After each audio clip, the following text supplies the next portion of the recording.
You ask Tiger to solve. This deals with linear equations with one unknown. The final result is z equals 3/5. Let's solve it step by step. Group all constants on the right side of the equation. Subtract 4/5 from both sides. Group like terms. Combine the fractions.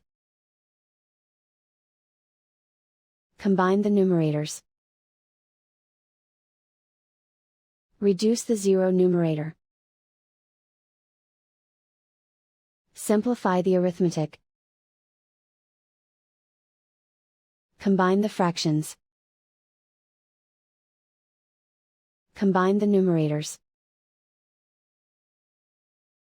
Convert the z into a positive number. Multiply both sides by -1.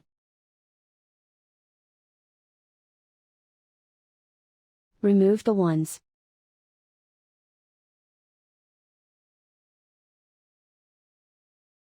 And so the final result is z equals 3/5.